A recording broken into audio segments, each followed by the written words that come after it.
Estamos na Red Zone, seus loucos por futebol americano. Como é que vocês estão? Como passaram essa louca semana 15 de futebol americano na NFL? Como que passaram após a notícia de que teremos jogo no Brasil? Sim, estou um pouco atrasado, ok? Mas, sim, teremos jogo no Brasil ano que vem, 2024. A gente não sabe ainda se na primeira semana da NFL, quando que vai ser, ainda vai sair o nosso calendário. Mas, porém, todavia, vamos ter um jogo aqui. E você, tá ansioso? O que você tá sentindo? Eu tô num misto de ansiedade, vontade de ir, mas também sem dinheiro para fazer. Porque eu moro em Rondônia, né?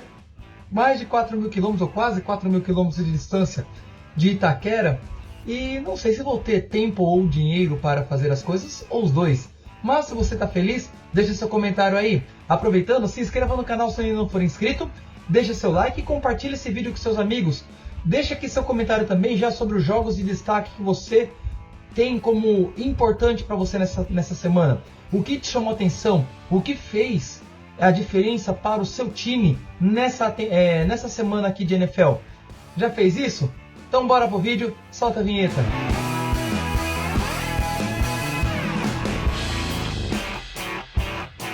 Vamos começar esse vídeo aqui com um jogo, vamos dizer assim, que foi até... não foi fácil, mas teve mais pontos do que eu esperava.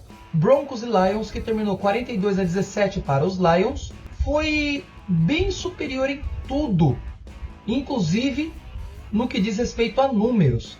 Não foi só o placar que mostrou superioridade. Para você ter uma ideia, jardas totais foram 448 contra 287, isso, Lions e Broncos. Jardas terrestres, 185 contra 83.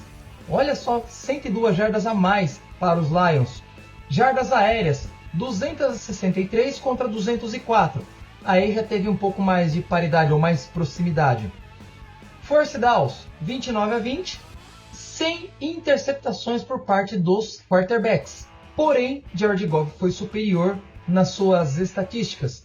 Vamos lá, foram 24-84 passes tentados, 278 jardas lançadas, 5 touchdowns lançados.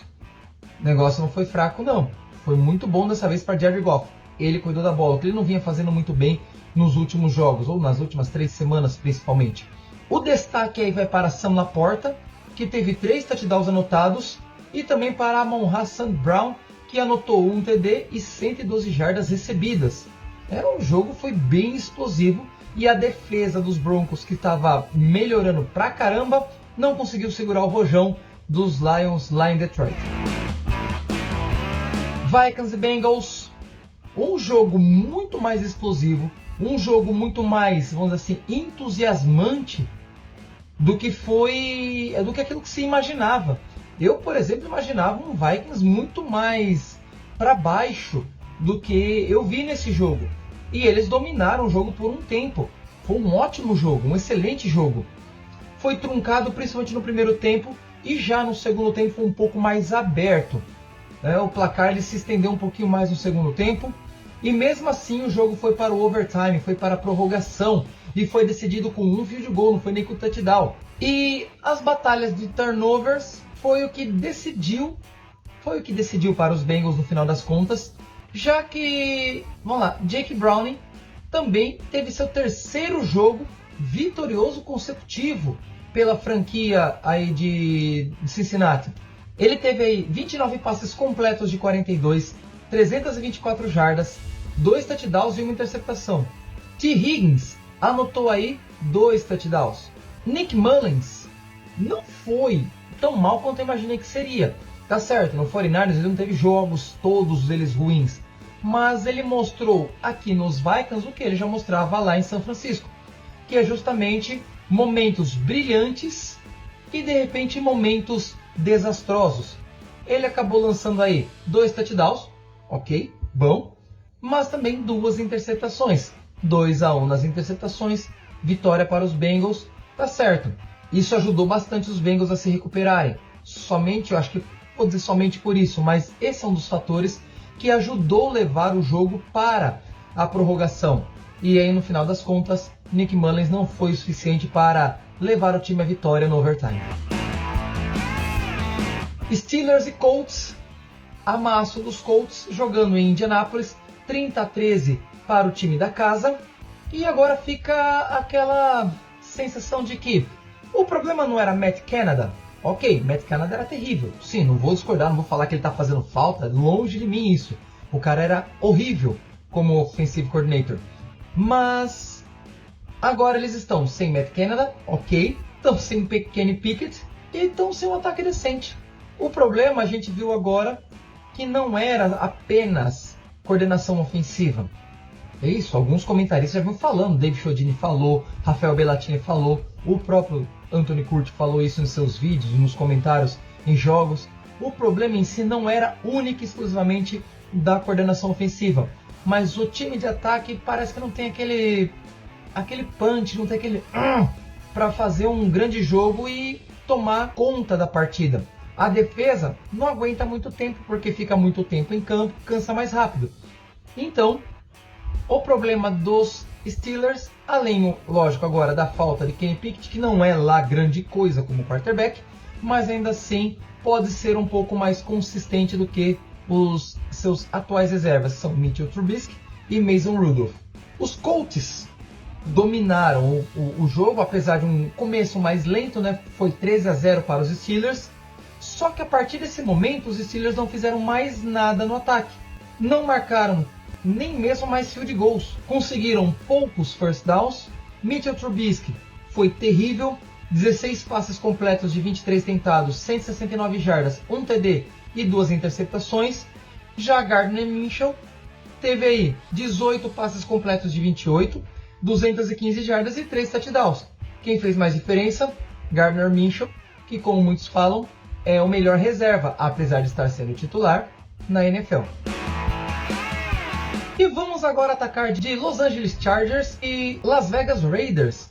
O jogo do Thursday Night Football, que prometia ser um baita meh, e só não foi tão meh porque, vamos lá, opinião minha e talvez de muitos de vocês, alguns especialistas, comentaristas falam que não é possível, é demais afirmar isso, mas fica claro, na minha visão, de que os Chargers já há um bom tempo estavam fazendo corpo mole para que se forçasse a demissão de Brandon Staley. Dessa vez funcionou. Tomaram 63-21 de um rival de divisão, que é os Raiders, que na semana anterior marcou 0 pontos contra os Vikings. Aí você vai falar assim, nossa, 63-21, ataque explosivo. Se você assistiu o jogo, se você acompanhou o desempenho tanto do ataque quanto da defesa dos Chargers, presta atenção.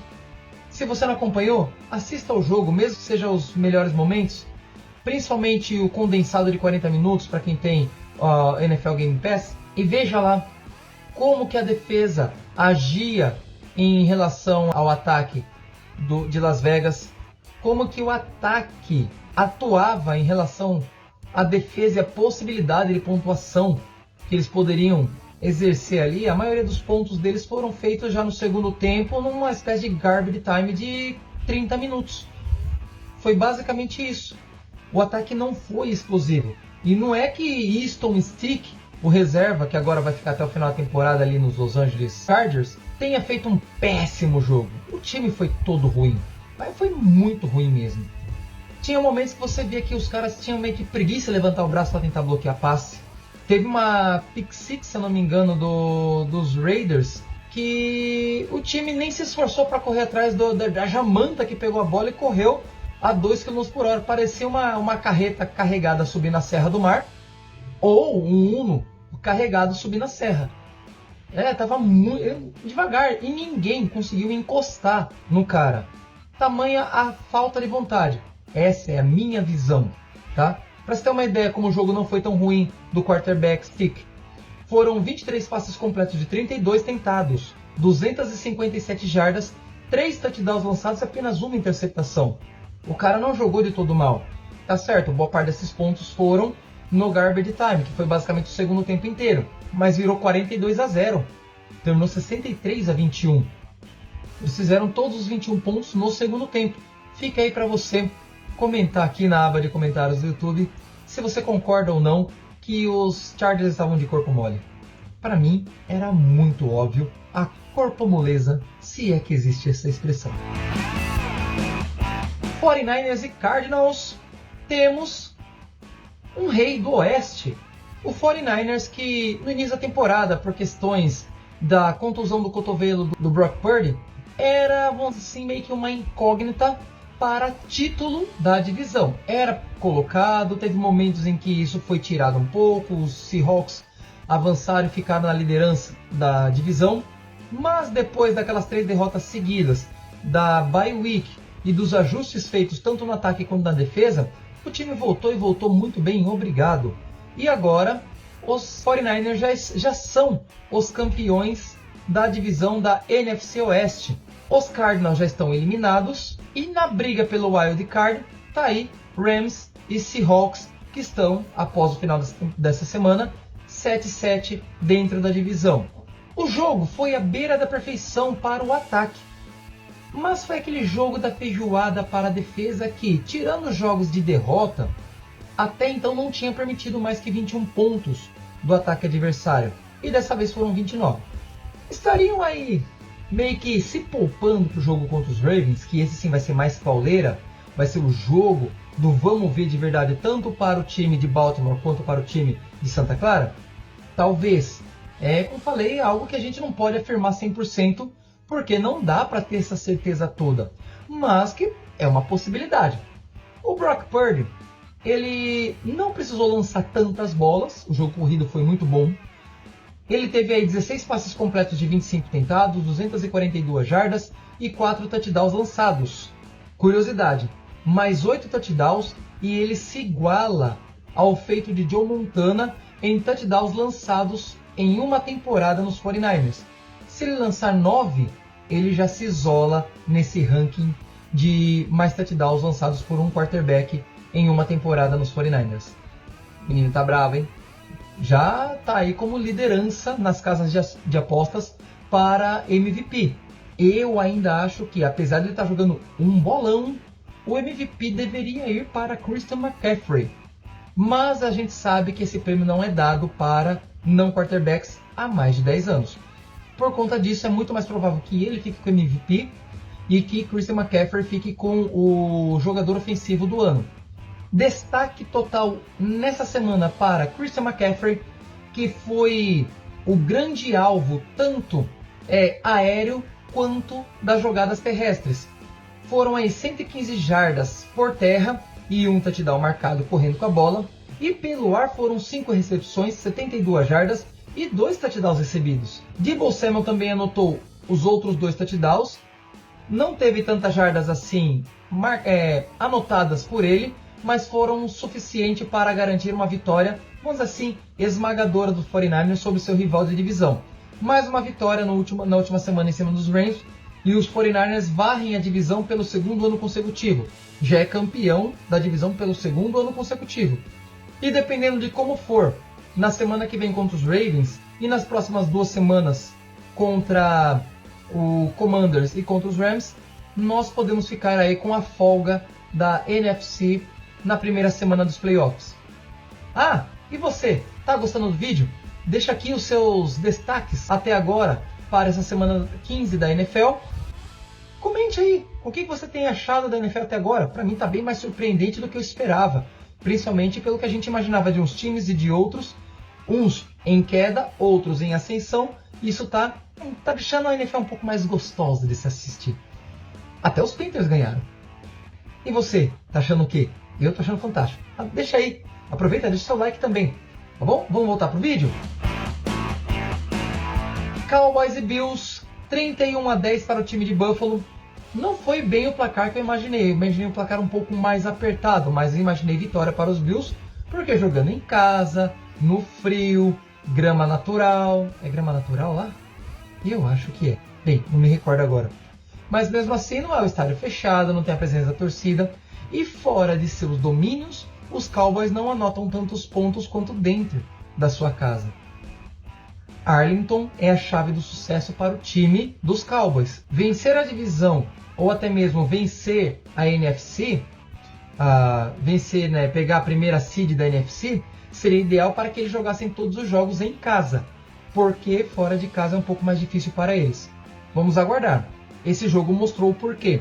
Dak Prescott não jogou bem, o time inteiro dos Cowboys não foi tão bem, o jogo terrestre do Bills nunca foi tão pulsante como nesse jogo.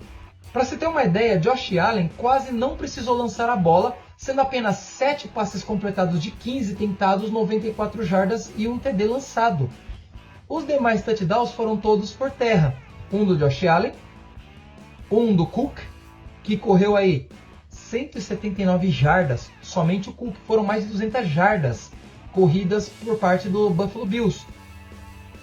Eles amassaram, dominaram os Cowboys em tudo. A ponto de, inclusive, o próprio Josh Allen falar assim, o jogo desse domingo foi algo mais ou menos como você fazer um trabalho em grupo, quase não fazer nada e tirar 10. Ele se sentiu meio vazio por não ter lançado tanta bola. Mas ele também tem que começar a entender que isso é necessário para ele. Isso é importante para que ele comece a desenvolver muito mais o seu jogo e desafogar um pouco mais seus ombros para que ele não cometa tantos turnovers. Ele não cometeu um turnover sequer nesse jogo porque o jogo terrestre entrou. E aí, o que você achou do jogo dos Bills? Eu achei muito bom. Mesmo sem a participação mais efusiva de Josh Allen. Vamos para algumas menções honrosas agora, já chegando no final do vídeo. A primeira delas, Texans e Titans, decidido no overtime, também por um field goal, e foi um jogo muito mais truncado, só que um jogo truncado que foi bom de se assistir, foi bom de se acompanhar esse jogo. Eu esperava uma vitória dos Titans, uma vitória apertada, eu tinha colocado, se não me engano, 18 a 16 ou 18 a 15, algum placar assim para os Titans, ou foi 17 a 14. E foi 19 a 16 para os Texans. O Will Levis não jogou assim mal, mas não foi um belo jogo também. Ele não foi tão eficiente quanto se esperava dele contra um time já bem desfalcado no ataque. Sem Nico Collins, sem Tank Dell, sem CJ Stroud.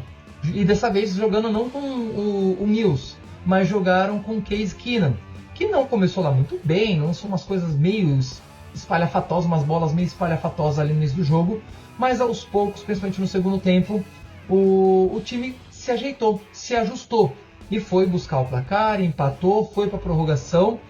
E a última campanha foi muito bem desenhada para que chegassem ao field goal e fizessem os 3 pontos que deram a vitória no overtime para o time do Houston. Errei o placar, mas fiquei feliz porque esperava um Houston muito mais abatido por conta da situação que está envolvendo o time. E não, eles jogaram com garra. Isso sim foi interessante. Diferente do jogo seguinte, que é Falcons e Panthers. Eu esperava um jogo muito melhor. Tá certo, choveu e choveu muito na Carolina do Norte. Charlotte, acho que eu talvez não tenha visto um jogo debaixo de chuva tão forte quanto viram nesse final de semana. Estádio praticamente vazio, mesmo com ingressos sendo revendidos a 40 centavos de dólar. 40 centavos. A torcida está tão chateada que quem comprou ingresso para a temporada está simplesmente dando seus ingressos 40, 50, 60 centavos, $1. E com certeza eles não pagaram isso. Só que a chuva também atrapalhou bastante. Então talvez muitas pessoas falem assim, se não estiver chovendo, talvez eu comprasse se fosse. Como choveu muito, não adianta nem 40 centavos. Talvez tenha sido isso, muito provavelmente tenha sido isso. E foi um jogo ruim. Um jogo ruim. Bryce Young, mal pra caramba. Desmond Ridder, mal pra caramba. Bijan Robinson, mal pra caramba. Arthur Smith, obrigado por usar muito bem o Bijan Robinson. Você tá acabando com as pontuações dele no meu fantasy, mas esses são outros 500. Foi um único touchdown. E a vitória dos Panthers não veio de touchdown nenhum. O time não marcou touchdowns, foi tudo pontos de Ed Pinheiro, o kicker do time. Foram 3 field goals. Tá, Bryce Young jogou mal? Jogou. Muito mal, na verdade.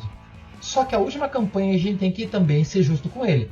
Ele conseguiu levar o time numa campanha excelente para deixar na posição perfeita para o field goal. Ficaria ruim se por ter abandonado a tentativa de touchdown, Ed Pinheiro tivesse errado o field goal e a derrota tivesse sido certeira. Mas como não aconteceu e Ed Pinheiro acertou seus 3 field goals, vitória para os Panthers. A segunda, preocupante para torcedores dos Bears. Não muito porque os Panthers não deixaram de ser a First Seed do draft de 2024. Mas se os Panthers ganham mais alguns jogos aí, a chance dos Bears ficarem sem a primeira escolha é grande. Não creio que isso aconteça, o time do Panthers é muito ruim. E ficou com um péssimo técnico até pouco tempo atrás. E não é um técnico interino que vai resolver a situação. Mas, porém, todavia, segunda vitória em 15 semanas. Ruim, né? Pois é, pelo menos não zerou a temporada, nem ficou só com apenas uma vitória. E aí? O que você achou dessa semana 15? O que você achou desses destaques? Que mais destaques você colocaria para mim aqui no comentário? O que você acha que eu deveria ter colocado aqui no vídeo? Deixa aí seu comentário, deixa seu like, compartilha esse vídeo com seus amigos. A gente se vê no próximo vídeo. Vamos embora para mais touchdown? Valeu!